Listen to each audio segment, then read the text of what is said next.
Coming at you from Scratch and Wolf Studios. It's time again to rage across the internet. It's your very favorite Werewolf the Apocalypse podcast. Sitting here in the studio, and to my left, we've got our producer, Daniel Transylvania Tyson.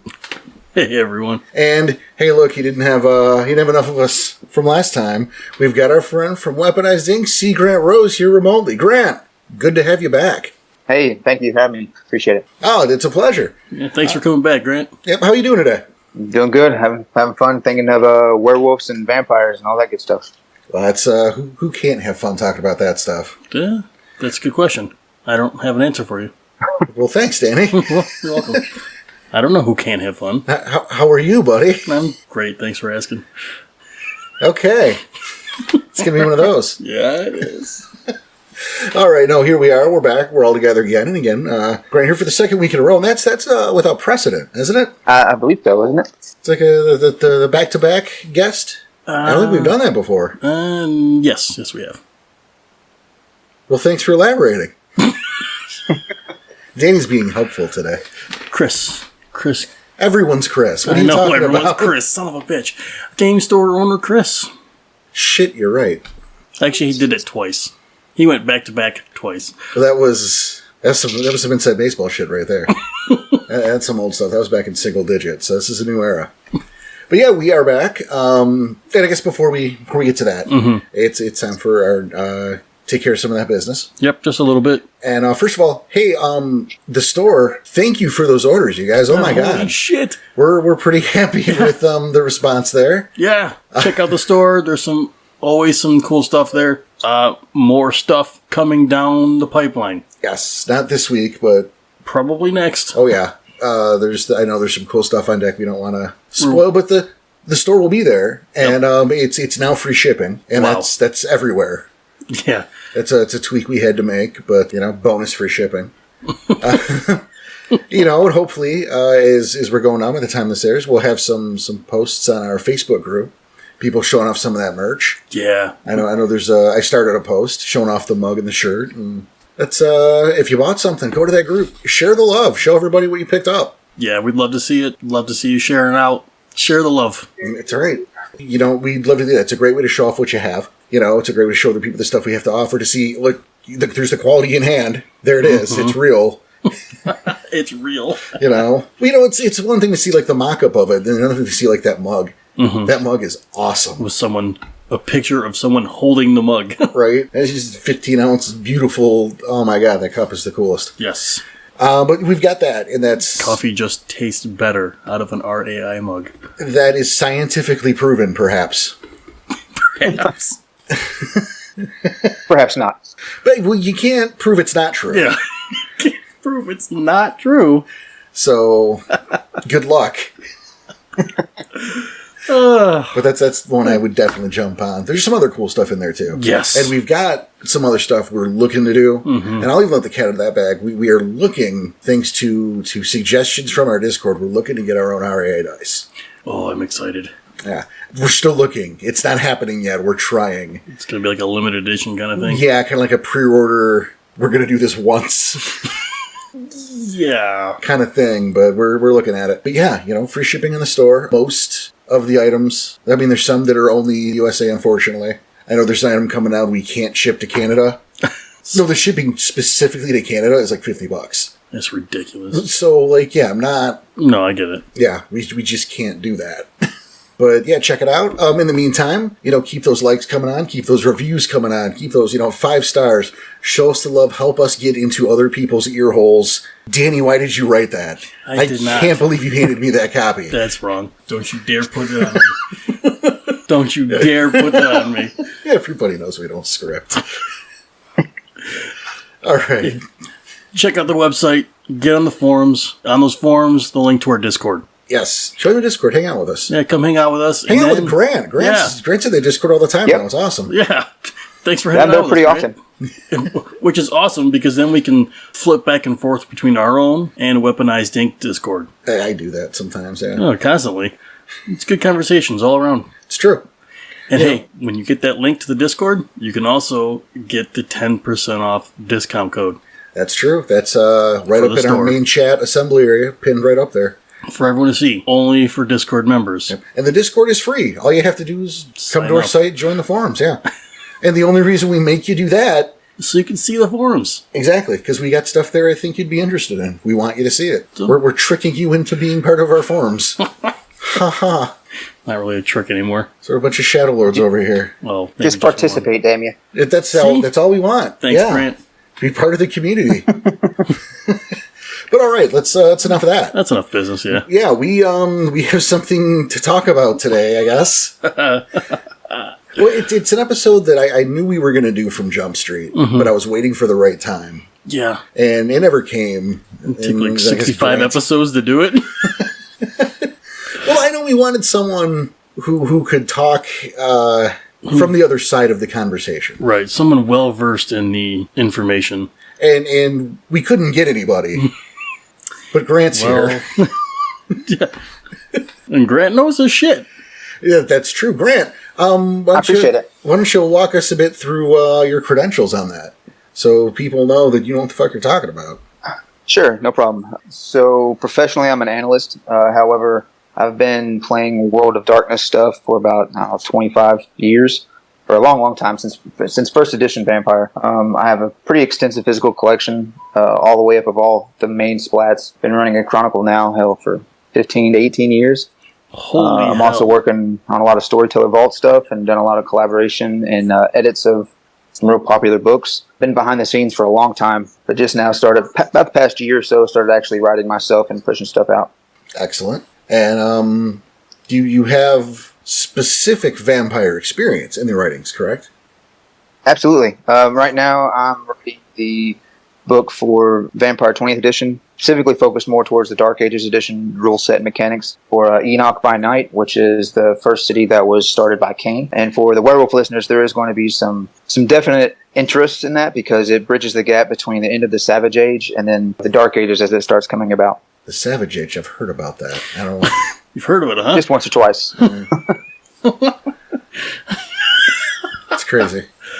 Well, that's really cool. The fact that you specifically, Grant, get to bridge that gap. Yeah, that's true. I mean, for how much experience he has, and he's getting to write for Vampire, and he's also writing for Savage Age and Weaponized Ink, you are bridging that gap yourself. You're holding on to both sides.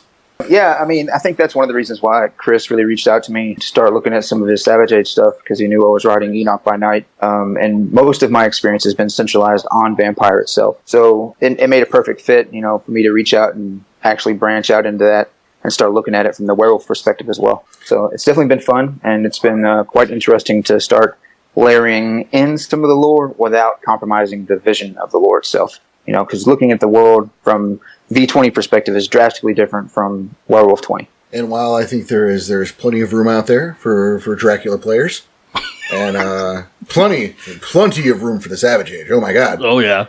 Today we are talking about the Leech. Yeah. We are talking about vampires in the context of Werewolf the Apocalypse. I think we got to make that clear. We're not going on specifically vampire here. We're talking about vampire from the werewolf perspective. Right. This is not Rule and Vampire. It's like, no, we're talking about werewolf. This is a werewolf podcast. I don't know. Right. I can't help you. I can't. I mean, even if you could, you probably wouldn't want to, but... So vampires. Yeah. I mean, they're all over the place. I mean, you can run any kind of game you want. But it seems, with all the Desians of the World of Darkness, you kind of can't get away from vampires. No. And it's just such an obvious connect between werewolves and vampires, just in folklore. I mean, big time. Yeah, absolutely. Yeah. There's mummies and and all that, but it's I think never, those are your top two though. Exactly, vampires and werewolves right there, and I got the order wrong, but or best for last. There you go. So how important would you say the vampires are to werewolf in terms of the settings? So I would say if you're looking at a modern werewolf game, the impact that Vampire has had on the World of Darkness, Kindred and the Cainites is what they call them within that game setting, is going to be immeasurable. I mean, every city is going to have an impact from that splat based on what the vampires are doing. While you can run a werewolf game that's completely in the wilderness and completely in the Umbra and far away from the cities, at some point in time, you're going to have to deal with the Weaver. And the Weaver is firmly being manipulated by vampires in their worm state. We're suggesting that vampires are manipulating the Weaver.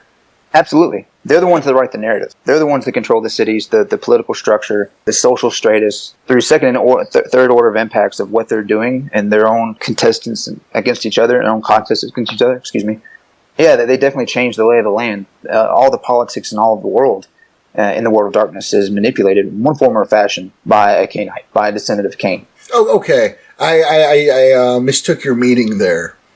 Okay. I thought you were suggesting the vampires were literally manipulating the Weaver, as in the god force, if you will. Mm-hmm. Right. Yeah, so the vampires obviously can't access the Umbra directly themselves, so they're not going to be able to have a direct influence in the way you would understand it from Werewolf, but things that they do will have an influence. For example, Pentex. They're the puppet masters behind Pentex, and we all know what Pentex is doing. Where'd you come up with that? So you have the board of directors from Pentex. You already have a member of the Sabbat, of one of the vampire sects, on the board itself. But even behind that, they're the vampires themselves are the ones that control all the money. They're the ones that have all of the control of the resources. They're the hidden hand behind corporations throughout the world. Well, it's surprising. Well, I kind of want to go bullshit on that. We have, and again, we're talking through the lens of Werewolf, right? Because that lore is going to conflict. Oh yeah, I'm sure. Absolutely. What we know about Pentex, and its formation, and had I known we were going this way, I'd have grabbed that alternate path. But we know about Jeremiah Lassiter, okay, and the deal that he made with the Bane. Okay, I don't see where the vampire correlates in that. You talk about control of an economy or something. That's a different animal, certainly. But I don't know if I would give such a big ticket antagonist like Pentex and go, yeah, it's just leeches. Well, maybe it's not that simple. Yeah, I was going to say, maybe not just leeches, and I'm sure Grant's got more in this, but maybe it's a handful of them that are more working behind the scenes. Right. So the way the vampires work is fundamentally different than werewolves. Absolutely. The leaders of the different clans and sects and then political groups of vampires themselves, they're behind the scenes, and they're like third or fourth generation of Cain, which means they're like the grandchild or the great-grandchild of Cain, and you don't ever see them in the actual vampire game. They're the ones that are manipulating things through their successive children. Childer is what they call it. And they're the ones that actually have control over things. They're the ones that you see in werewolf games. You see the new leeches running around, the real squishy ones that vampires just splat for fun out in the city parks and things. Those are new vampires. They're the ones that hasn't been around forever. The ones that are controlling everything, they've been around since 6,000, 8,000 BCE. Oh, well, yeah. I mean, that's something that's always been a thing is the power scale of the vampire. The older they are, the stronger they are. Right. And, there are... I don't love the term. I'll use the term God tier vampires out there. Certainly, I feel like that's. I don't know how deep you want to go into that with werewolf, and at the same time, I can't imagine one of them equaling the power of the Triad because we're talking about the fundamental creation of the universe at that point. Okay, no, I see what you're saying. As powerful as Cain might be, if Cain steps to the actual worm, it's a bad day. It's a bad day in Vampire Town.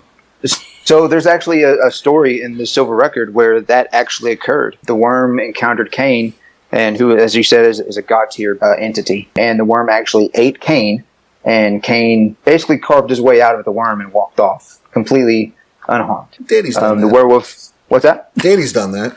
Not in-game, not... No, not Danny. Tom did it. Oh, shit, you're right. It was a thunderworm. Fuck. I'm off my game today. That's fine.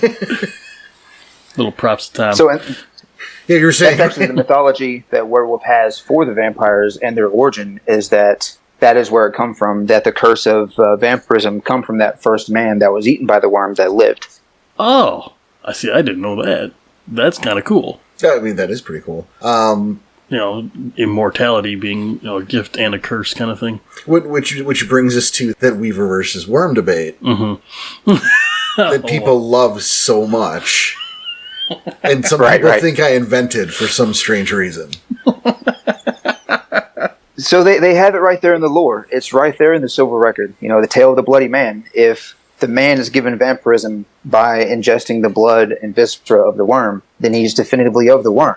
Certainly, but the fun thing to play devil's advocate here is that the Silver Record is, as all things, or as most things in Garou society, down through the old tradition, where the Book of the Worm or the Book of the Weaver, excuse me, not in character, but is here's a thing, in our little box, read this information that says, well, vampires are for the Weaver. Now, those of you... I mean, there are people who think I started this discussion. I started this argument. Uh-oh. And to them I say thanks for listening to the podcast, because I didn't even bring it up on the day. Or ever. Yeah, that was someone else who brought that up. Right. But it's an interesting thing to think about. It's my understanding that vampires, have a certain level of humanity where they become immune to the effects of sense worm. So they don't register as worm-tainted. Mm-hmm. Yeah. Dana's looking surprised over here, yeah. Yeah, no, I didn't know that. Yeah, you can have vampires not register in sense worm at all, which doesn't that contradict that story? But that is just a story. Absolutely. So it's going to depend on how you're looking at it. If you're looking at it from the werewolf perspective, they're going to be either completely of the worm or being able to be of the Weaver based on what they're doing. And their supernatural origin is going to be whatever the oral traditions would say they are. But yeah, from the vampire perspective, if they're maintaining their level of humanity, which is how close they are to, living to a set of morality and ethics that is almost more human than human, they would have a rating of like 8, 9, or 10. Like, Jesus himself was like a 9 on the humanity scale, and 10 is just completely unheard of. So if you have a vampire that's running around with a humanity of 10, they're absolutely not going to register as the worm. They're going to register as something completely different. They're literally more human than human. So would it not be a vampire anymore then? They're still a vampire, though. So they can't get around the state of being of what they actually are. But their aura and their perception and how they conduct themselves and the things that they do on a day-to-day basis, or night-to-night basis, so to speak, outside of keeping themselves alive, is just crazy, ethically good. Think Mother Teresa on crack. Well, I often do. She wouldn't be Mother Teresa anymore. It'd be now, Danny, you crazy Teresa. I'm a little shocked that you didn't pull your white zombie reference when you had the chance to, but that's fine. Saw it in your eyes. You just, I don't know why you chose not to. Go ahead. No, that just happened. That just happened. No, obviously, vampires, leeches, they make a great enemy on different levels.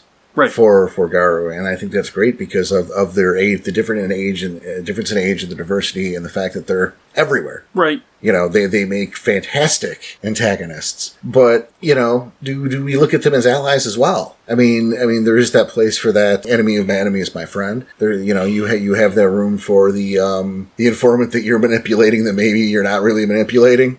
You're manipulating only for a short time until he thinks otherwise. Well, you get those fun games of cat and mouse. But something that has always bothered me. Okay. Right, go ahead. Yeah, and maybe you can help me out of this, Grant. Is when I was doing my research in the Guilty for vampires, because that was the one time I wanted to make sure I did vampires correctly. That was a chronicle about the conflict between... I mean, it wasn't. It was but the central stage conflict was about... Our main antagonists were vampires, yes. Yeah, and so I wanted to do them justice. So I picked up Vampire 2nd Edition. Mm-hmm. It's the one that I have. I picked up a couple source books and looked through shit. Mm-hmm. And something I found in all the research that I did is that vampires are supposed to be afraid of Garou. So, like, the werewolves are the boogeyman? Yeah. Absolutely. And in all of my experience as a storyteller, and I don't just mean with my groups here, I mean, for those, if it's been a while since I mentioned it, I was very much a presence in the old HTML chat days of the White Wolf chat rooms, So I knew players from all walks of life. There are all sorts of different games, and I have never encountered a player who roleplayed themselves to be afraid of Garou. What's up with that? That really comes down to a lot of storytellers wanting to play their game and with their player characters on the forefront of the story. And it's hard to really put your player characters in the forefront of the story if every single time they encounter a Garou, they're running or they're reacting in a certain way. And so, just like any other table, they're going to take a lot of leeway to kind of flex to make their story flow better. That's the primary reason I think that a lot of storytellers do that. Secondly, maybe they just don't care and they just want to be able to power max their people. I would probably lean more toward the second. Because, maybe a little bit of both, but... Well, I can speak from my experiences as, again, telling Werewolf. Mm-hmm. And the fun thing is we have Danny here who is a player in my game, so he can confirm or deny, that I have put you guys in situations where the proper response was, fuck that, I'm not going near it. Yeah. Yeah, that's right. This is pretty much what happened. And you'll see that with more experienced storytellers that have already built a story with multiple story paths that can take any player character contingencies into place, or they're skilled enough that they can react on the fly. Myself, for example, whenever I storytell and I'm having Garou enter a vampire game, I actually make them roll a modified delirium table like any other mortal. I give them a couple points automatically towards the willpower percentages and stuff like that. And then whatever they roll is how they're going to instinctually react to the Garou. Now, because they're supernatural entities, they can, roll again to overcome it and act in a more normal way. But that initial reaction is going to go off that modified delirium table. That's a neat little addition there. I like that. Yeah, that's a cool idea. Just that player reaction thing. And I know it's the players. They're making that decision. Mm-hmm. And I know that there are plenty of online avenues, or at least there were. That were just the Wild West and do whatever the hell you want to anyway. It's just always bothered me that, it's like, no, but here in the book, you're supposed to be, no, these things, werewolves the lupines are dumb. They're just dogs. That is not, show me in the book. Yeah, like that is, in the book, doing it wrong. It doesn't say anything about that, right? He can just appear. And that's the thing, too. In the Storyteller's Companion of Werewolf Revised, this is the one that comes with it's not the handbook, not the hardcover, that bad boy. Okay. But it's the little thin companion guy that came with the screen. There's a section in that book. It talks about, the other Pharaoh, talks about mages and wraiths and changelings and vampires. Okay. And I know we've talked about this, Danny. And it's like what the average Garou knows about vampires. Okay, yeah, you're showing me that. It's a little small section. Yeah. It's what the average Garou says or thinks. And I what they know. Yeah, and I love it because it's, first of all, it's not all correct information. It's not universal information. But it makes sense that you're not sitting down with a leech going, hey, tell me about your special abilities. This is an interview with a vampire, So you can only pick up what you learn in the field. Mm-hmm. Or what you can maybe, in observation. There's a limit to your information. Yeah. No, I get it. And that has to work both ways. I was going to ask, does that go with what vampires are told and in their lore? Yeah, I feel that there has to be a vampire equivalent to that. This is what we have gathered that isn't necessarily true. Tell me that's the case, Grant. Yeah, that's absolutely true. So the different vampires have, the clans, they have different understanding of what Garou are based on their interactions with them. So you have a particular clan that is called Clan Gangrel that spend a lot of their time in the wilderness. They know a lot more about the Garou than the average vampire. Same thing with the followers of Set, because their progenitor, the vampire Set, who was the grandchild of Cain, he's the one that actually cursed the Silent Striders and banished them from their homeland in the Umbra. That's and right. prevented them from. Yeah, that makes sense. He's the one that. He cursed the Silent Striders. So. And that would make sense why, when we say that what the average Garou would know, that your average Silent Strider might know a little bit more than just that. Well, and, absolutely. Yeah, and you go back and you're right that that curse came through. That was because of Set and the laziness of our former friend Shu Horus. Your buddy. Remember the guy who defeated Set but chose not to kill him. Or even attempt to. Stay there. Right. Look, the Union said he needed a coffee break, so you don't mess with the Union. So he just didn't finish the job. You were so happy with that until Shu Horus, ladies and gentlemen. And if you look at the vampire storyteller companions and books and things, that they give this insight for the storyteller in a vampire game to be able to really draw some differences in the understanding of Garou. But from their perspective, they don't understand none of the spirituality or the animism that pervades the Garou culture at all. They just see them as, wild roving beasts that can kill them on sight if they don't take precaution. Well, and it was something cool that I was learning when, like I said, I was doing that research for the Guilty. And my understanding, you got to remember, is my understanding before that of vampires was like remarkably surface level. Mm-hmm. I had watched a couple episodes of Kindred the Embraced. Oh, no. That was about the extent of it. I don't even know what that is. You're better off, sir. Okay, well, thanks for letting me know. That was the Tori, or the Aaron Spelling 90210 Vampire the Masquerade show. What the fuck? That is a real thing, and I it? swear I'm not making it up. Oh my god. It is a real thing. Yes, we're all embarrassed. It's the 90210 of vampires. It's bad. I saw a couple episodes because, hey, it was a World of Darkness show. Oh, boy. Yeah. And, oof.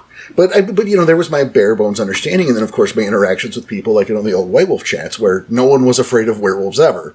Yeah, that doesn't make sense. But then I'm reading some of the source material, and there's a moment in The Guilty, I believe, and we will get to that, patrons. You're gonna love it. where one of the characters goes like, no, we're the boogeymen to them. Mm-hmm. And then you stop and you think about some of the things that Garou can do that seem mundane. To a vampire, you mean? No, to Garou. Okay. But there's just, like let me spin this around to the other side, right? Sure. Like, we're sitting here, we're the Leeches Club. Gross. Yeah, I know. We've got our blood pudding, and we've got our regular blood, and we've got our blood light, and we're hanging out. we got blood and more blood over here. And then we're just sitting around hanging out, and all of a sudden, a werewolf could just appear out of fucking nowhere. Yeah. I mean, he just went through the Umbra. But a werewolf could just disappear. Right.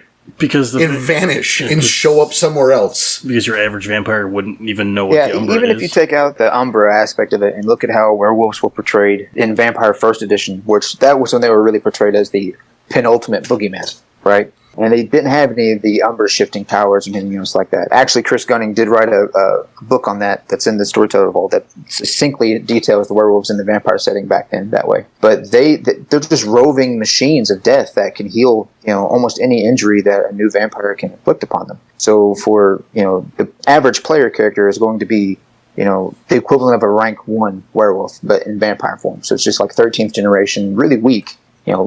Slightly stronger than a human, got some cool powers, but they're nowhere near a match for the average werewolf. And they won't be for a long, long time until they get to be what's called an Ancile or a Methuselah, which is like rank 3 or 5 comparatively. And then the fun thing about that is, and I think because I think werewolves often get the short stick here, and again, that might just be my experience where, but it's what I've always seen, is that you got to remember now is that Garou don't run. We got to run in packs. Packs. There's not one. There's multiple. Right. Always. And then, as the vampires leveling up, so are the Garou. And so these, ideally 5 Garou, have also ranked up. As big and bad as this vampire is, well, now he's got to deal with the Silent Strider who has Damn the Heart Flood. Yeah, absolutely. And the average, you can't use the average vampire is not going to mess with a werewolf at all. What, say that again, Grant? I said the average vampire is not going to even try to mess with a werewolf. Avoidance is best in that category. So. Well, see, but around the community, you don't see that. You don't hear about that. It's more of they're taunting the werewolves. So it's nice to hear it, and it's kind of why we're talking about it at all. Right. Right. So, like I said before, I think that's a lot of it has to do with the storytellers wanting their own story to flow better, and it's much harder to have a story that can be easily derailed over and over again by the presence of another supernatural in their game. Or, and this is arguably more common, the storytellers don't care, and they just want their players to be able to power max and min max their characters however they want. Which I feel, I guess people are having fun with that, but I feel that's a shame. Because, it can be, yeah. Again, as a storyteller, I said, I've put these guys in situations where the proper response is to shit your pants a little bit and go the other way. Right. In fact, our last Chronicle... I was going to say, maybe we might have shit our pants. We didn't go the other way, but we definitely shit our pants. You guys ran afoul of a dormant Nexus Crawler. Right. When it's still in its black shimmer form. And the funny thing is you had Tom, if I remember correctly, Tom was scouting ahead and saw this thing. Yeah. And then because he's sitting there observing, because he didn't know what to do now. Like, shit, this is and it's close, and now I don't want to move at all. Like, he's in that mode. Did it see me? Yep. Is it am I gonna, oh shit, what do I do now? We need to get the fuck out of here. And then he sees a black spiral dancer come up from a tunnel, like tunnel up 20 feet away from it, and also flip out and go back down the tunnel. I remember that. It's like no one wants any of this. Right. We're giving a little extra info for patrons Oh, here, but that's hey, like 2 years away. I know. Nice call forward, everybody. But so I think it's good to have things. Be scary. Yeah, your character should be afraid of stuff every now and then. I totally agree. And I think a lot of the issues come from the fact that the splats weren't really mechanically designed to work together. No, that's true. So, and I guess that might be for the better. Mm-hmm. It would be nice if you had a way that everything was balanced in a particular way, that it'd be one system and everyone could, but at the same time, now we've gotten to this great pissing match and we're all measuring. Right, and that doesn't seem right at all. That doesn't sound like fun at absolutely. all. And they try to do that with the New World of Darkness, with the newer splats, but there was such a what's the word I'm looking for? A departure from what was established in the old World of Darkness that they just didn't really take hold with the older fan base. Well, I think there was a lot of reasons that didn't happen, but it's a different show. Ooh. Yeah, it's a different show. Yep, we'll leave it at that. Yeah, I think that's the best thing to do. We have opinions on that here. Well, no comment. So how do you think what are some of your favorite ways, you think, to incorporate vampires into a werewolf game? So I'm going to look at it from the first thing I want to look at is I want to see the story I want to say and how experienced my players are at the table. So if they're really experienced, especially if they're experienced in multiple splats, I may possibly do a one-on-one where we have two different games, one from the Vampire 20 perspective and one from the Werewolf 20 perspective, and they both run in the same setting, like the same chronicle, same story. But the players will run a werewolf character, and then the next week they'll run the vampire character that's also operating in the setting. So you're going to run those two stories parallel to each other? Absolutely. And what they do will have an impact on each other. Oh, that's awesome. That is really cool. Idea. I was gonna give like a fun joke backhanded compliment on that, and take a shot at vampire at the same time, but that was just really too cool of an idea. Right. So good job. But see, that's only for experienced players because they have to be able to play not just one splat but two. Right. So for people that are just comfortable with werewolf and only want to do the werewolf, and we're just using vampires, I'm going to default to the way that the vampires are really detailed in the werewolf core book. I'm just going to make them, worm beasts, kind of like superpowered Fomori or superpowered Banes that they have to deal with, and I'm going to ramp them up for the difficulty of the encounter based on what I need for the story. Interesting. Let's say it's a very simple solution, but but there you go. Mm-hmm. Anyone can do that, which is probably good. You know what I mean? That's. No, I like how he's talking, because if you're running them parallel, and then, story B gets so far ahead, that's going to impact how story A finishes. Certainly. And vice versa. But you have to play a vampire now. Yeah, unfortunately. But, I mean... that's your problem.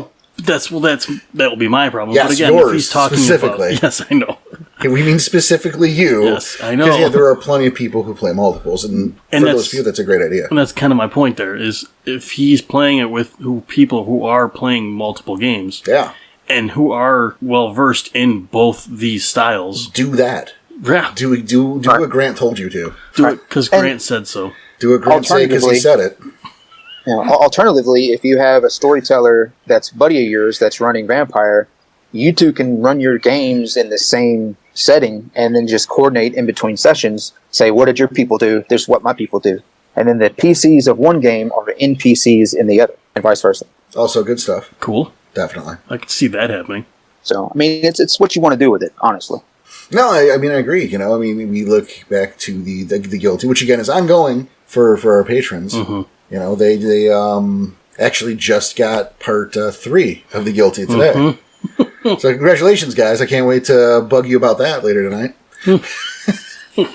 But and the rest of this week. Right. All right. But, then you have the third option, which is crossover. I know that's kind of a bad word in the community, but you can do crossover too. I mean, yeah, sure, you could do it, but how many people are going to be fans of it? There's people out there. People watch the Michael Bay Transformers movies. There's something for everybody. So it really depends on how you do it, and it really takes an experienced storyteller to make it fun for everybody. Because as we said, there's such a power imbalance to werewolves versus the natural state of vampires that a 1-for-1 is going to be really, really uneven. So whenever I've done something like that, because you always have players that want to do something crazy, I've always homebrewed some extra bells and whistles for the vampire to make them at least roughly on par to the equivalent rank Garou that's going to be in the pack. So, like Gangrel. Gangrel have a discipline called Protein, which allows them to grow claws and inflict aggravated damage. I'm going to automatically give them 3 dots of protein so they can do that, regardless of their character build. Just so that they roughly have some physical capabilities to keep them on par with the Garou in the game. Which I can understand, especially if, it's an older vampire. Obviously, the older, the stronger they are. Again, it should be a scary thing. Now, if it's like a newer vampire, then why would they even be bothered? Absolutely. And that's why crossovers get such a bad rap, because they try to shoehorn stuff in, and it just doesn't work because it's not designed to work that way. To say, it sounds like if it's just shoehorned in, it's kind of more of a slap in the face to the actual lore. I could see it, because, there's a level there, and I think it also creates problems if you're fun, because here's the thing, right? I'm playing this game, this crossover game from Sekhmet Rainmaker. Mm-hmm. All right? Everyone's favorite vampire hunter. You're welcome. And, and then you, Grant, let's say you're the storyteller, you've devised this way of which I am working with this vampire. Well, my solution is to kill him and then have a sandwich. And I've done my duty for Gaia. And I can see where, if I'm a storyteller wanting to put a narrative together, that's a problem. Right. However, I'm not doing anything wrong. You look at that as, well, that's it's not disruptive gameplay, because it's what naturally a Garou would do in the situation. Right, and that's really what comes down to the storyteller being able to be flexible and understand that if you have a storyteller that's really incorporating splats, they need to be intimately familiar with both splats, so they can make those determinations and keep the game going the way it's supposed to go while the player characters are operating the way that the game and canon lore is designed. Just flat out sound advice. Yeah. I'd put it on our dangerous don't list, but but yeah, if you're going to do it, make sure. I haven't busted out the dangerous don't list in a while. It's been a while. Yep. So, for example, I've ran a werewolf and vampire and wraith crossover game. All 3? And that took so much extra research and so much planning to make sure that everything was lined up the way it should be, and there was no real problems with the crossover, and players didn't get dominated by other players from a different splat. So it definitely takes a lot of time, more time than usual, and an experienced storyteller will already tell you that it already takes a lot of time to prepare a game. So I don't exactly advise it. So did you have players from all 3 of those factions? Absolutely. All 3 different games, and all 3 interacted in the same story setting, and yeah, it was a hell to manage. Yeah, I would not. So I commend you for it, but Jesus. That's not an endeavor I would do. So better man than I. I was a victim of my own interests at that time. I decided I like Wraith, I've never played it before.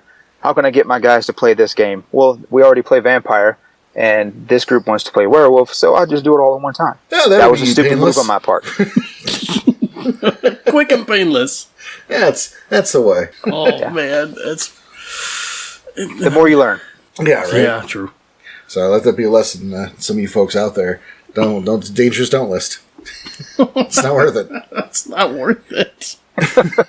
Now, you talked earlier about the manipulations of the higher level leeches and how they can potentially be behind everything. Right. When we look, again, as we're looking through the lens of the Garou, do you think that's necessarily something that we should be doing? Or do you think that's maybe distracting from the finer points of Werewolf itself? Absolutely not. I think that it is definitely within the wheelhouse of Werewolf to go after one of these puppet masters behind the money and corporations in the world, especially if you have a glasswalker or 2 in your troop or in your tribe pack.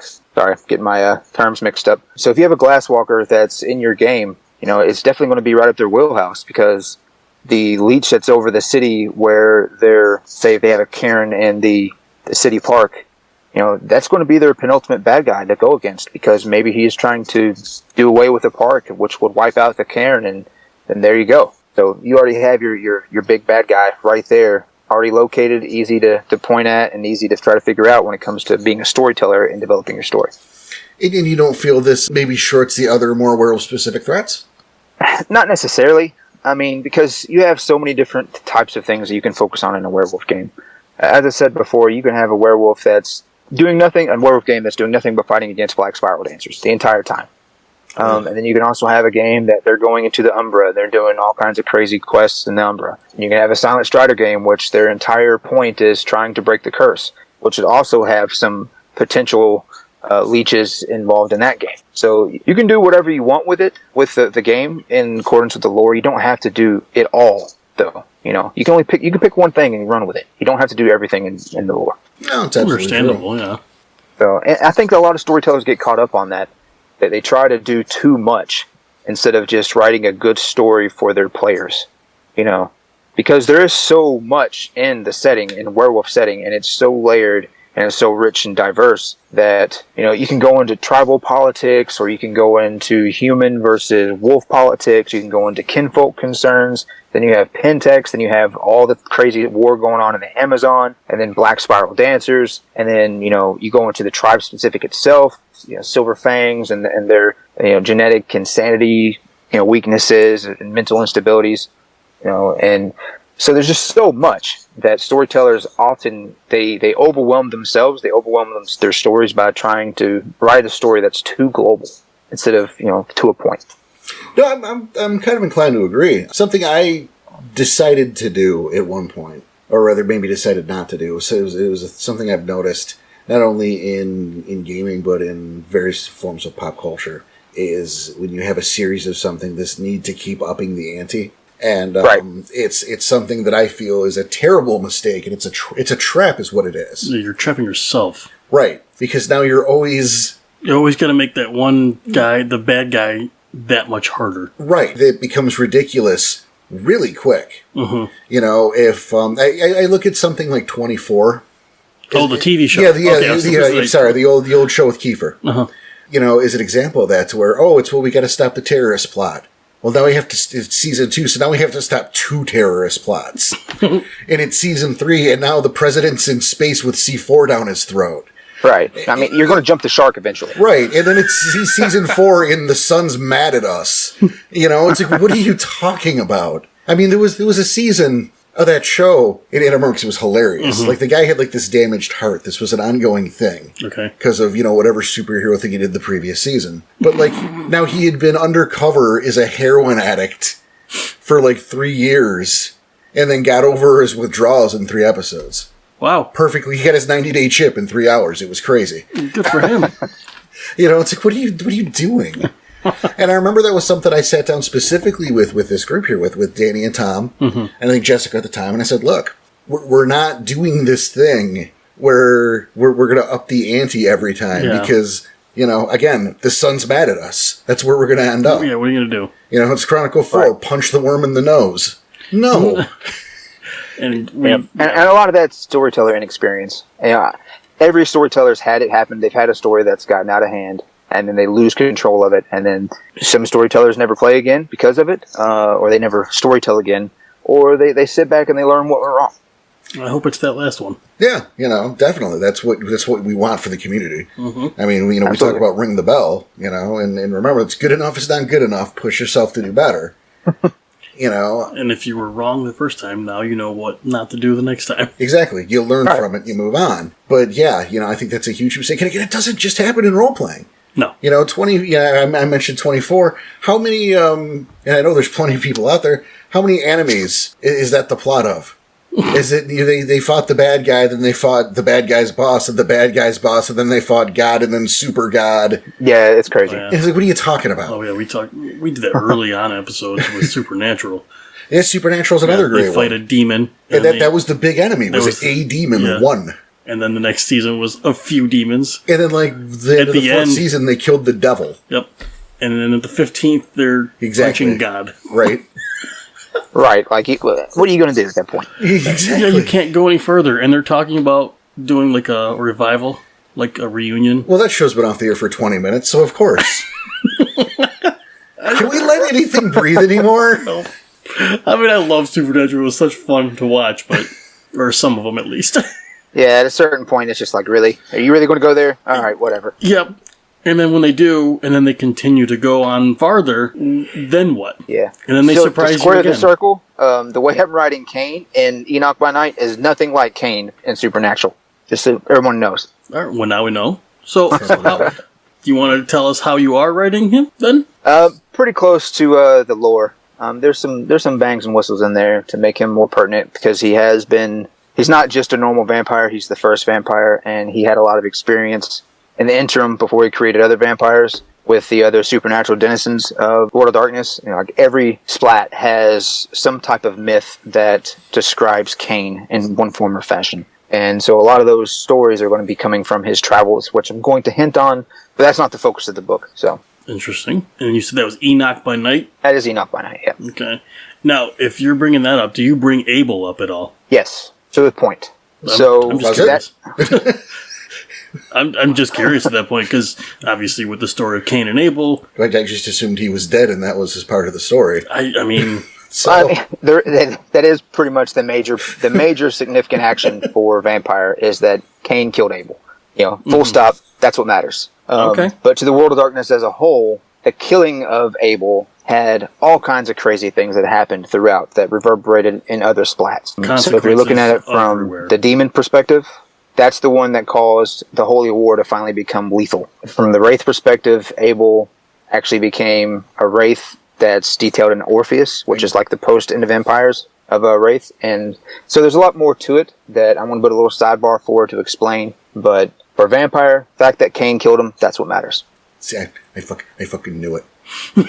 I knew they'd turn Abel into like a spooky ghost.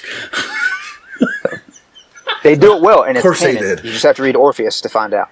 I mean, I believe it. It does not surprise me that let's make him a wraith. He can be spooky ghost. He's the guy for Booberry.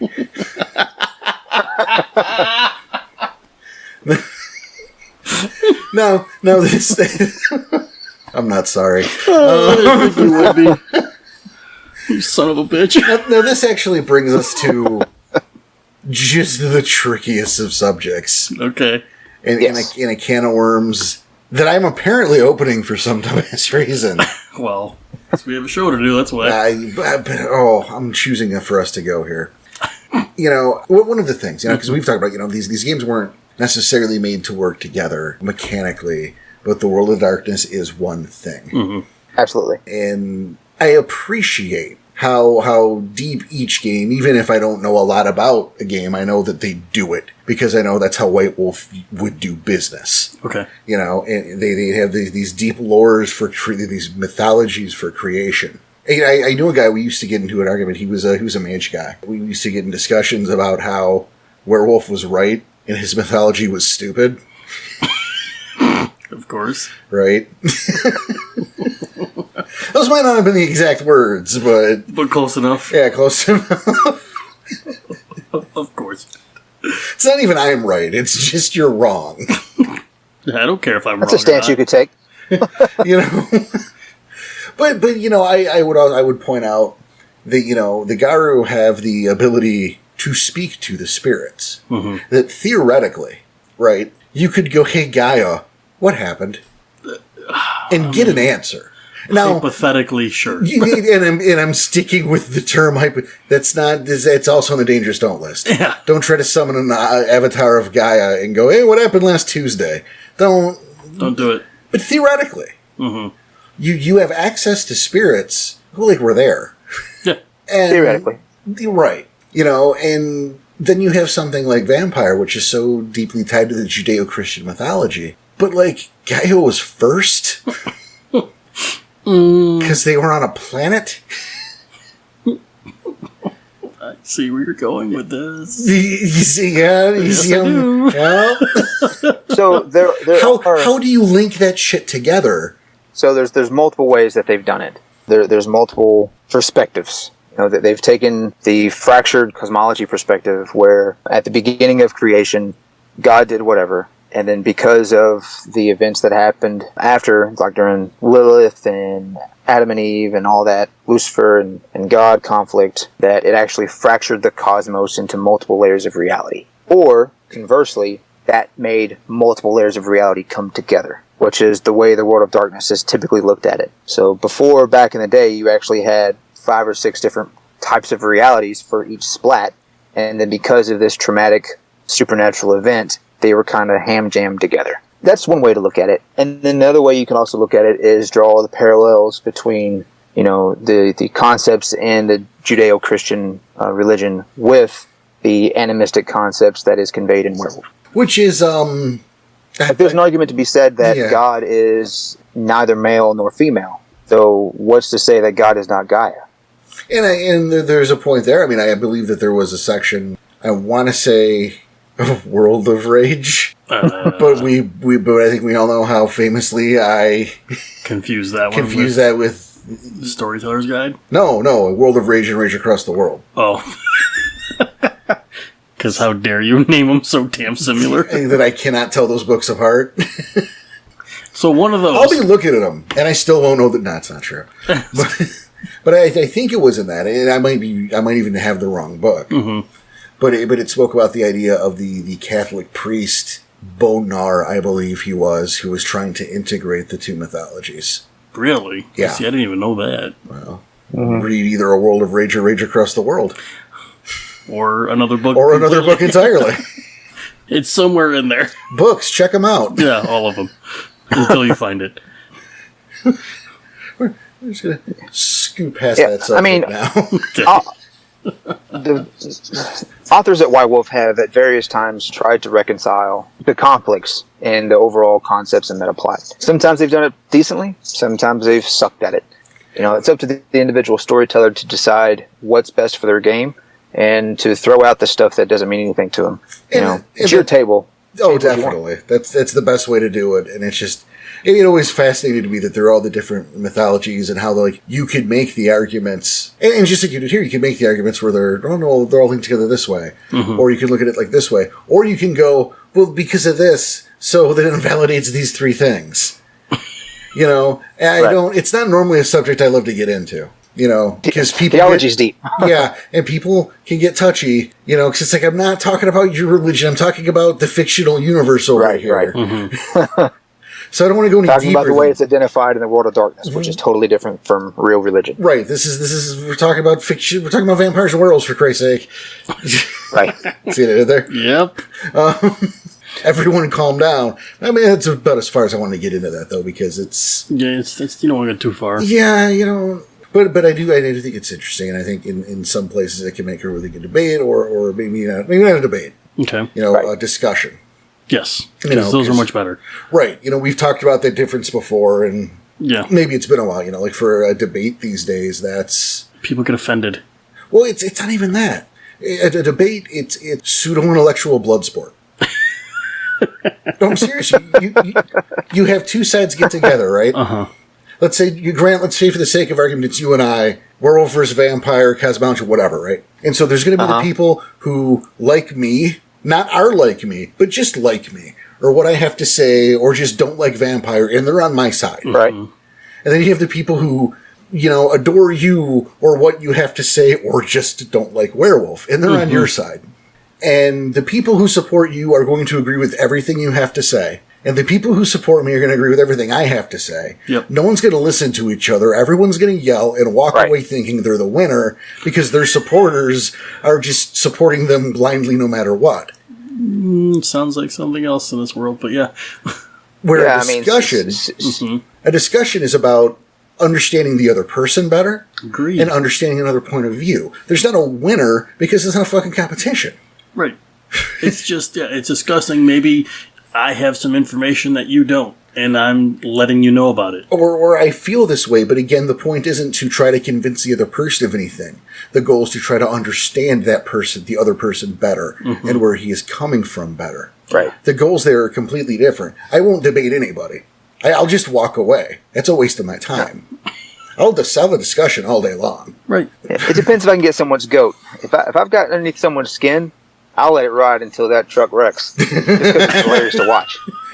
I take your point there. I mean, I guess people enjoy other people's. That's productive in its own way. Yeah. So, I mean, if they're unwilling to listen to my perspective and to at least give my research and my understanding of a concept a little bit of credence, or at least the time of day to consider, even if they completely disagree with me, and then they get upset about it.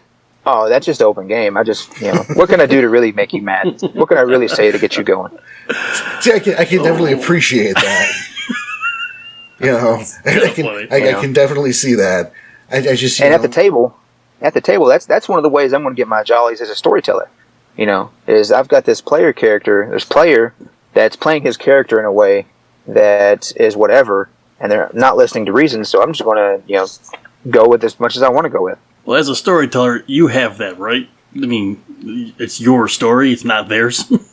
So I don't blame you there. Not at all. I have never understood the point of arguing with the storyteller. Kind of my point there.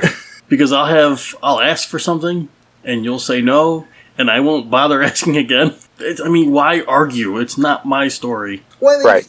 I think asking again later is a different thing. And in this case, we're talking about, hey, can I bring that strength up to 4? Right. No, you can't. We'll ask later, sure. Not 10 seconds later. But like in a couple games, maybe. Yeah, maybe. And that's kind of my point. He can do that as the storyteller, whether it's vampire or werewolf. But still, Absolutely. It's for that person to, this is not a debate anymore. Because this is my game. It's what I decided. You don't like it, tough shit. All right. It's a dangerous thing to say out loud to encourage people. But yeah, good point. Well, there are people who will misuse that. Mm-hmm. But I would like to think those people aren't running a table for very long. They will learn not to do that, not to abuse that sort of thing. Mm-hmm. But ultimately, yeah. What's this renown for? It's because I gave it to you. But what's it for? Well, you can take it or you cannot. That's up to you. But I'm not going to answer that question. And as just and as the storyteller, I get to do that. Yeah, no, it's your right. Absolutely, it's your story. Players have buy-in, but they don't have control over the narrative. Right. And that's the real hard for not a lot, but for some players to accept. Like, yes, you are playing the story. You have buy-in to the story. It is part of your character's story. However, as a storyteller, my narrative overall. Yep. One. But, moving on from that, because we kind of, surprise me, we got off track. What? I don't know what he's talking about. I don't know if you've listened to the show before. It's all twists and turns, just cul-de-sacs everywhere. It's crazy. But, so we're going to get back on it. When we're adding, vampires to a game, I've always said it's important to understand your antagonists. And, it's paramount. It's not good enough that Lex Luthor wants to rule the city. Why does he want to rule the city? What's behind that? There are thoughts and feelings and motivations. And if you don't know that shit, you can't write a thing properly. Yeah. So. You could. No, you can't. You can write it, just not properly. Right. Okay, I get it. So Grant, what is what's up with leeches?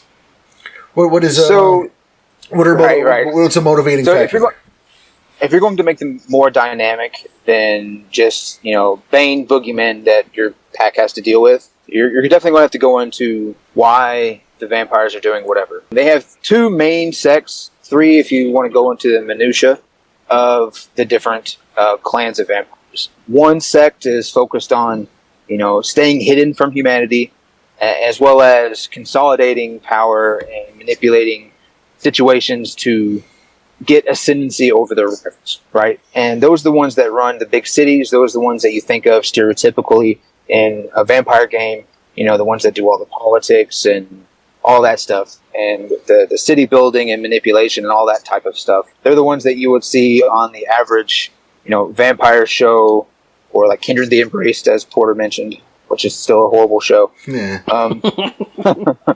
And then you have the other sect, which is kind of the boogeyman, which is the Sabbat. They don't care about the fact that humanity knows if they're around. They want to revel in the fact that they are vampires. And they're also the ones that believe that Cain is a real thing, and that at one point in time he's going to be like the Dark Messiah and come back and wipe everything out and cause the vampire version of the apocalypse, which is called Gehenna. Those guys, they're really awesome to add in as antagonists into a werewolf game, because they're already super. Their abilities and their powers They're super antagonistic, and their whole goal is basically to revel in vampirism. So they're really easy to integrate into a werewolf game because of that. They're unapologetically a vampire. So it really depends on if you're running a more social game or a more political game that you're going to integrate one or both of these types of vampires into your game. You mentioned a third kind, and you bring up the Camarilla and the Sabbat, and to me that's very to equate it to fiction. Okay. That it's very like Interview with a Vampire, the Camarilla, very Interview with a Vampire, or maybe Fancy True Blood. Sure. Absolutely. Never watched it, so that show cracks me up because the fangs are in the wrong teeth and they make these little tink sounds. It's hilarious. What the hell? Tink, my fangs are out. But anyway, I don't know why they chose that sound effect. But, and then you have the Sabbat, and the first thing I think of is the Lost Boys. Like, I know they're supposed to be these big, scary antagonists, but to hear that described, that they want to revel in being vampires, that's just the Lost Boys. I miss that movie. Which, that movie's kind of cheesy, but at the same time... It makes a lot of sense. What were they? I mean, we all remember being, 18, or 12 foot tall and invulnerable, only they're that forever. Right, so... Dude, that's amazing. Yeah. So if you're going to incorporate them... Go ahead, I'm sorry. Yeah, I guess my question is, what about that third kind that we see in fiction, that 40 Days a Night? Oh, such an awesome movie. Yeah, you ever see that one? Yes, absolutely. Yeah, what about that vampire? That badass... Mm-hmm. Where's that badass? Is that badass in The Masquerade at all? There are, and most of those types of badass vampires, they're kind of independent of the sex. They may have at one point in time been one of them. By and large, they're independent, and then you can just run it however you want. There are vampires in the Sabbat which aren't really like the Lost Boys. Like, they revel in their vampirism, but they also have other concerns, like mysticism with the Abyss. It's a prime tie-in between vampire and werewolf. So you have the La Sombra clan, which are vampires that can actually access, manipulate, and use the shadow stuff of the Abyss, as you understand it in werewolf. And they actually can cause that material from the Abyss to do crazy things in reality. And they can walk through the Abyss to different areas by going into shadows. So if you have a strong enough vampire that's behind the scenes manipulating the city, because they also do that, why not? They can provide that type of antagonism with ulterior stuff to really attack the Garou. Not only could they attack the finances to support the Garou's kinfolk, but they can also use their discipline of tenebration to impact things from the Abyss. And that would be a cool asset to add to it. The third sect that I was referring to was the Anarchs. And they're really fighting against the Camarilla. The whole concept behind that sect is fighting against the establishment. So I didn't really mention it because I don't think it's a real easy transfer into the werewolf, because they're just focused on overthrowing the Camarilla for the most part. I mean, it can be done, but you have to do a lot. I mean, that's okay. It's just a lot to take in there. No, but I'm hip to it. No, it makes for a cool story. Very easy to use those as antagonists and give them their own background and dynamic why they're in that game. And again, it's so important. Mm-hmm. If you're doing a Monster of the Week thing, and I mean, there's a place for that. Sure. Sure. Yeah. I mean, you can even use, in some cases, if it was a Monster of the Week thing. Right. But when you're telling, something more long form, something with more depth, something, you need to understand your antagonists. Agreed. To understand how they will react, the plot, how it will change the plot based on, and it's with an enemy like a vampire, a more canny foe, not just a shock troop, if you will. To understand the thought process behind what they're doing, their motivations, their mentalities. Absolutely. And if you look at the 40 Days of Nights type real vampire badasses, they're the ones, they're like clan leaders. They're the ones that are like the clan progenitors, the antediluvians that are kind of in the mythology of them. But to really throw a scary storyline in there for you that would have an application in werewolf, the clan progenitor of the La Sombra clan, he actually wants to bring the Abyss to the physical realm. He wants the Abyss to take over everything, to blot out the sun so that he can walk and do whatever he wants to do. However, he'll be a literal god on earth at that.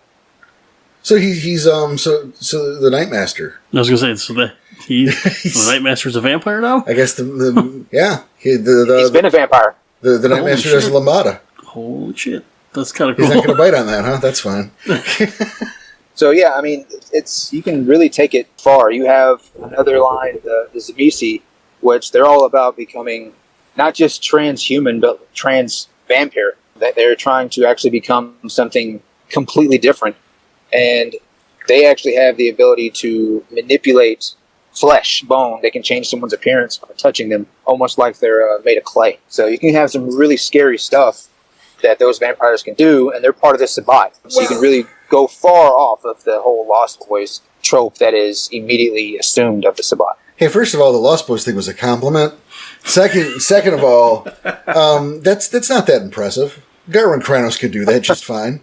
You just push enough on the face, can't shift and undo the damage. Just push them, and it'll be like clay. You just put enough pressure. That's not impressive, just but what if they do that to your kinfolk mother or your kinfolk father?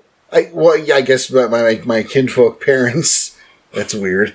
Don't have like special skin, so it would work. They're just people. Yeah, that's They're what just I'm saying. people. It would definitely work. The next thing you know, your mom or your dad has been twisted into this monstrosity, and there you go. Look, that's a bad day. I'm just saying that the fleshly clay thing's not so impressive. I've got enough strength for that. I can make it happen. I got the rolls behind that. I don't need no weirdo vampire magic. That's about that. Yeah, but I think we have something else. Oh no, yeah, we're not done with the show, but we are done with the show. Do we got a little? Right. We're gonna make that make sense in a minute. No, that's actually our time for today. I know it seems like it's a little shorter, but there's a little something extra to go. So first and foremost, I want to say, Grant, thanks so much for coming back on the show, man. I appreciate it. No problem. Thanks for having me. We're glad to have someone of your knowledge and your credentials to be able to talk to us, because we've been thinking about this idea for a show for a long time, right when we first started the podcast. So to be able to get someone like you, thank you for being here. Yeah, definitely. We knew we needed to do the Leech episode. We knew we wanted to have someone on for the show, and I think this just worked out well. Yeah. Well, it worked out okay. It's a vampire show. How good can it be? Yeah, so that's the problem with Leeches, right? Right? Is that the show name? Yeah, Dirty Leeches. Is that the show name? Maybe. The problem with Leeches? What was that? I appreciate everyone listening to my accent, dealing with me and my ums. Don't be surprised how many of those don't make it to air. True story. But, what are you talking about? There's no editing on this show. It's crazy. But see, whether it's Savage Age related or just come and hang out with us on another subject, maybe we'll have you back. We can have you back sometime if you're interested. Absolutely. So lots of fun. I appreciate it. Thanks. It is a lot of fun. Absolutely. Don't forget to check out the Savage Age products, Storyteller's Vault. So you can see more of Grant's work. We've been over that. You were here last week. It's fine. But while we're going to leave you, well, when Chris Gunning over there, Weaponized Ink, heard we were having Grant on, he got a little upset with us. Got a little jealous. Just a little. He said, I want to be here too. So he had something to say. He does. There's a little project he's working on. And he's got to talk about vampires as well, Right. He left out. He wanted to talk about vampires, but he didn't want to talk about leeches. What a jerk. Why? Well, because he's got his own thing. Here we go. And so, because he couldn't be here with us on the day, we recorded a little something, and we're going to share that with you guys right now. So enjoy that, and then we'll come back and say goodbye to you. And here we are. It's Porter again, big shock, along with Chris Gunning, who wasn't about to be left out of this episode. How you doing, Chris? I am doing wonderful. Thank you very much, Porter. Yeah, it felt odd not being on an episode for a little while, so I begged you to be able to come back. You heard him first. That was him. His words. Yeah, back to back. This is a little unprecedented, but hey, we had so much fun the first time. Yeah, but this time we got something a little bit different to talk about, don't we? Yes, indeed. You've got a little project of your own. It's not werewolf related. This is 100% your baby, correct? That's right. So I am working on my own intellectual property called The Hammer and the Stake, which is a role-playing game that I designed about a year back, and I've been tinkering with it and working on it.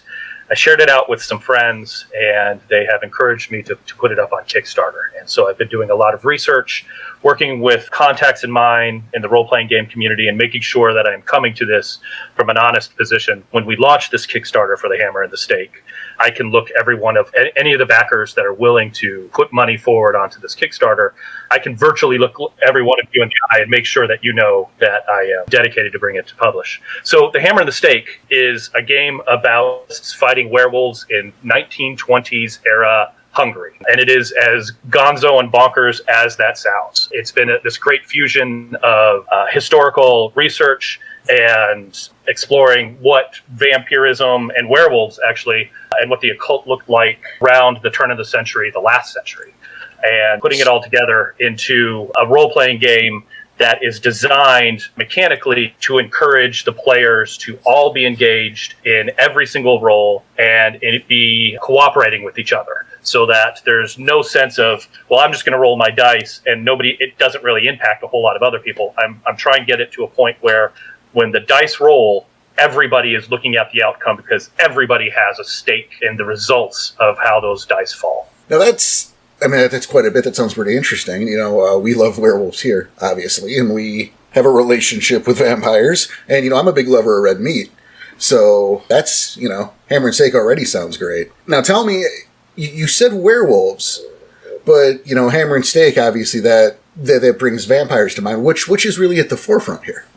That's a great question. So the answer is that they're socialist vampires. There are other occult elements that are running around in what we call Greater Hungary. But at the very top of this vampire, and I'm calling it the cryptocracy, at the very top of the cryptocracy is Dracula himself. And it's been fun because I've been doing all this research into Dracula and what Bram Stoker was intending with Dracula. In fact, a lot of Stoker's notes, his original notes for writing Dracula, have come to light over the last three decades. And so I've been reading those personally. And so, yeah, it's this combination of socialists from various factions, some of them kind of like workers, some of them educated, some of them revolutionaries in the truest sense of the word, fighting against Dracula and his vampiric cronies. That's a pretty neat premise. Now, obviously, in doing this, I know you have your affinity for history and getting things right. And obviously, this is an alternate, there's speculative here. And I'm sure that you have gone above and beyond to give this world flavor. But I guess my first question becomes, how broad is this? Is this a worldwide thing, or what is the scope of the overall world of the game? So it is very much focused on a specific area of Europe. And so this area is Hungary and Romania. Your thoughts really mirror mine. I didn't want this giant vampiric worldwide conspiracy. I didn't want to recreate Vampire the Masquerade. And I should note, I did write for Vampire the Masquerade many, many years ago. In fact, that was one of my first freelancing jobs. So I wanted to get back to vampires, but I wanted our own take on what vampires are. And I didn't want it too big. I didn't want it overwhelming. I wanted to have a very focused setting. So the setting really focuses on Buda and Pest, Hungary, Romania, and kind of the areas surrounding that. This is not worldwide. It eventually could be. But for the Kickstarter and for this core book, the focus really is on those two countries and exploring the implications of the end of World War I, of the Great War, of the socialist movement, of the holdovers of aristocratic thinking, the conflict therein. So basically the creation of modernity and what that looked like prior to World War II, that era between World War I and World War II. That's one of the things that we're exploring. And then we get to explore some really cool occult stuff too, because the way that we interpret the occult has changed significantly since, Stoker wrote his seminal piece. And so this is our opportunity to kind of go back to what people were thinking, reading from primary sources, pulling that stuff out, and making vampires really scary again. And making werewolves. Like I said, werewolves are also part of this. I will tell you right now, anybody that is looking to play a player character werewolf in this setting, that is one of the times I'm going to look down my nose at you. We're looking at vampires and the occult in general as bad. in the same way that people from the 1920s did. And so you play the characters of these socialists trying to push this country, which is ruled now by Dracula, which is regressivist, which is trying to reinstitute like a feudal style of government. And you are these desperate individuals coming from all walks of life, banding together, fighting against vampires, trying to tear down the state and create something new and better and collective. I will also mention, this is actually, in a very weird way, this is my ode to cyberpunk games. And let me explain that before everybody rolls their eyes at me, at least virtually. So I was looking at cyberpunk games and saying I didn't understand, in a lot of ways, why people were playing cyberpunk games. And it wasn't about tearing down the state. There was no sense of movement. There was no sense of a mission. In the same way, like Werewolf the Apocalypse that we've talked about has this core mission to it. And I wanted to create a game that had this very clear core mission. And in this case, it is tear down the Dracula regime. And then I came to this whole idea that socialists were going to do it because they have a very clear philosophy. As players and as game masters, we can kind of dive into that. The metaphor of vampires as capitalists, as these bloodsuckers of taking resources, in terms of both blood and money and labor away from people. Those metaphors were already written and in many ways wrote themselves, also expanded upon in the game. So I wanted a game that had a clear kind of cyberpunk version of confronting the state and tearing it down. And we designed this setting to do that. So there are clear good guys and there are clear bad guys. There's no ambiguity in that sense. When you encounter a vampire in the Hammer and the Stake, there's no question they need to be brought down. And you're going to work with the other player characters to bring that guy down. So that was kind of one of the core themes. And one of the reasons I felt a need to write this game is I wanted that sort of confrontational mission, and I wanted it to be unambiguous. Which I think is a nice change of pace. Especially when we look at the World of Darkness, there is so many different shades of gray and so many, we use the term interpretations. And definitely a lot of opinions about those interpretations. So it's nice to have something that it's simply, these are the bad guys. And we don't have to question that and argue about that, fight about that. There's a freedom to that, which I think is great. But let me ask you, what is different than what we already know? I mean, people are going to come in here with a background in vampire, obviously. And I know, so what don't we have there? I mean, I'm assuming we don't have the clans. You've got your own system. What else can they expect to not expect, I guess I should ask. So one of the things is, like I said, we went back to kind of the source material and analyzed what Stoker said Dracula could do, what vampires could do. And so one thing is, vampires can walk around in the sunlight. That is a relatively new development, this idea that vampires had to fear the sun. So that exists. And we've modified it, and looks like there's some debate in academic circles about if vampires had their full panoply of powers whenever they were out in the sun versus at nighttime. So we're interpreting it as, vampires at night have more occult powers than they do during the day. So that's kind of one of the changes that people might need to wrap their head around, is that vampires can operate during the sunlight, during daytime. We've also really kind of gone into the various occult powers. Dracula was said to be able to manipulate the weather. So there are going to be vampiric powers out there that can manipulate the weather in a fairly large, grandiose scheme. This is part of what makes the cryptocracy, the Dracula government, so scary, is that there are some really powerful vampires out there that can fundamentally change the way weather functions. And what are the implications for a government that can control the weather, and a government that is hostile to its people? That wants the people to be serfs. If you can manipulate the weather, how do you use that to force people to be subservient and create them into servitude in the truest sense of that word? We do have kind of proto-clans. There are different types of vampires. There's the Jerieke, which are the vampires that are created by Dracula and loyal to Dracula. There are the Bathory, which kind of like Elizabeth Bathory. We're going to explore them a little bit. There's the Vikorlakos, which are Greek vampires, and they are generally working against each other. There's this element, and I'm sure Vampire the Masquerade influenced me on this, which is the progenitor of other vampires has influence over them, and so there's these clan-like structures.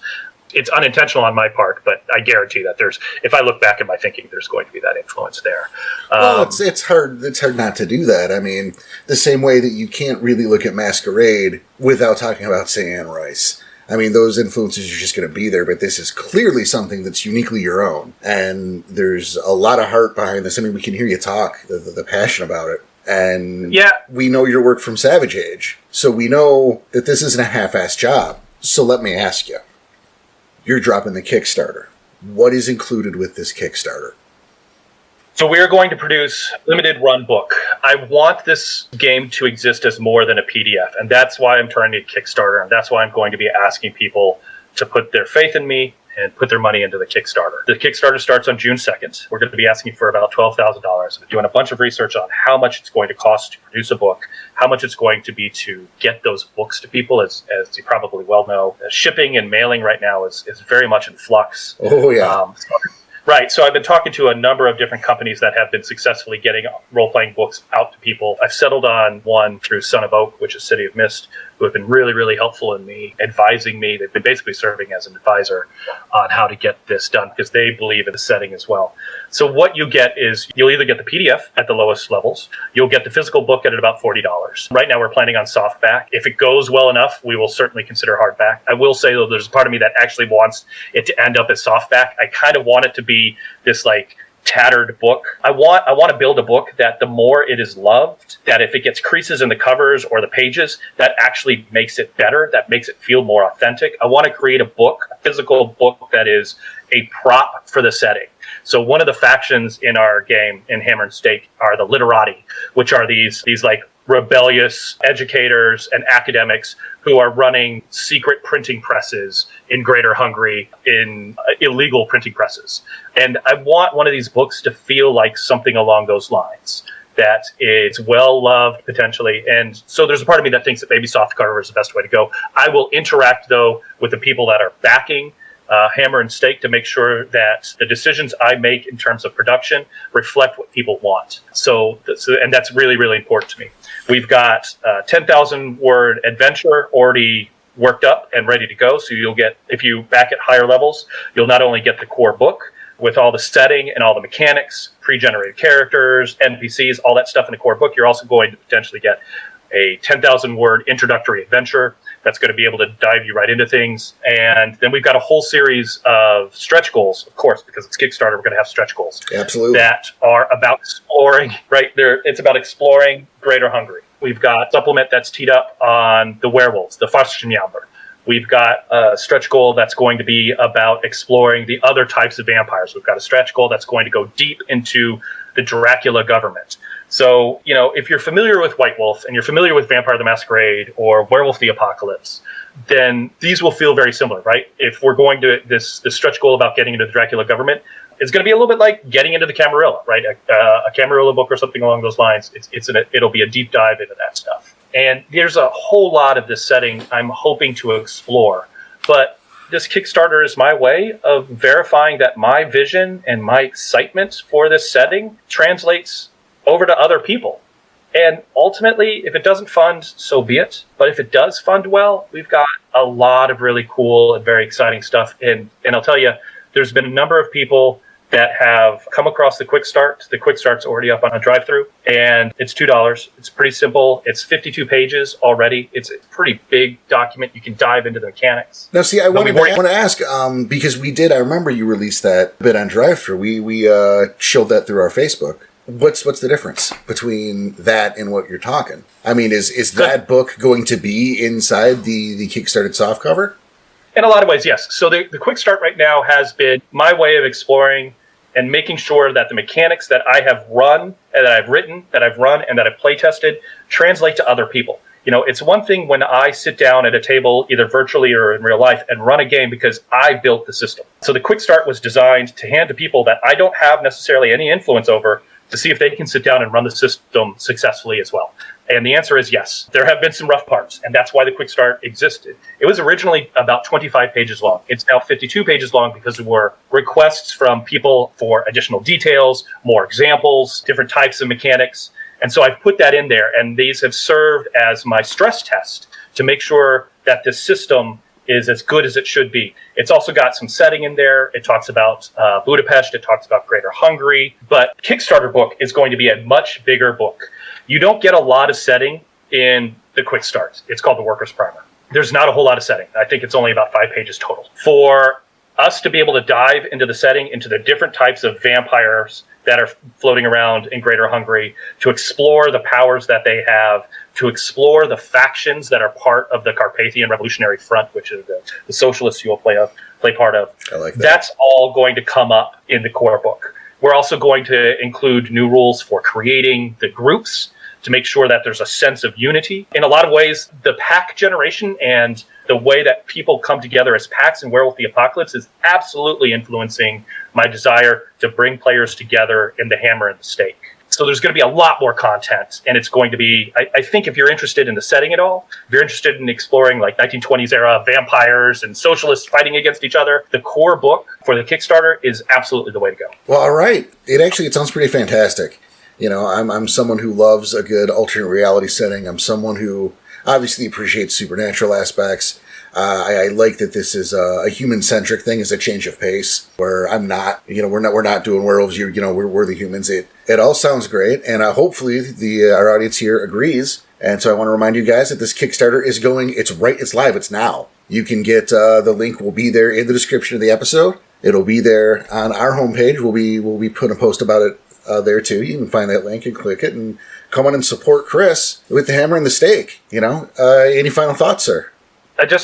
Anybody listening to this, thank you very much. This is going to be a big deal for me, and I'm pretty excited about it. I will admit that I'm also a little bit nervous about it. I want to do right by everybody that's listening, and if you're willing to give me a chance, I would really appreciate it. I will also mention, though, that Savage Age is going nowhere. In fact, I'm still working on one book. We've got a bunch of other stuff that's going on. This is an expansion. The only reason I am exploring the Hammer and the Stick right now is because Savage Age and the people behind it, like Grant, like Case and Snow, like Brandon Stewart and others, have built this into a community that can survive and prosper in a way that I never imagined. And so I'm really proud of that, and that has allowed me to look and create Hammer and the Stake with confidence that there is a team behind Savage Age that's going to keep it going, even if my focus is a little bit to the left. All right, great. Again, that Kickstarter, it's live right now. Go check it out, and that'll do it for here. Hey, thanks, Porter and Chris. that is Hammer and Stake, and that's the through the heart, not the on the plate. Like I said before, Kickstarter's going on right now. Go check it out. It actually sounds pretty cool, and you're talking about someone who generally doesn't go away from werewolf. It's going to be a good time. Yeah, it sounds pretty cool. I'm excited for it. Okay. Grant, you think so too? Yeah, it's going to be great. So you heard it. We all said it. Yeah. Go check it out. Throw them some love, and we will see you. Well, Danny and I. Yep. Danny and I will see you next week. We might have a familiar face in the studio finally. I don't know what that's about. Who knows? Definitely not an episode that's been bumped like 3 times. Yeah, well, Inside Baseball. It was like 3 episodes just waiting to go on. We recorded that one in 97. I don't know about that. But, Close enough, though. Right. On behalf of our good friend Grant, on behalf of Chris Gunning, Danny here, and Tom and myself, thank you so much for listening. Thank you for all your support. We love you to death. Take care of each other. Keep on howling, and we'll see you next time. Take it easy.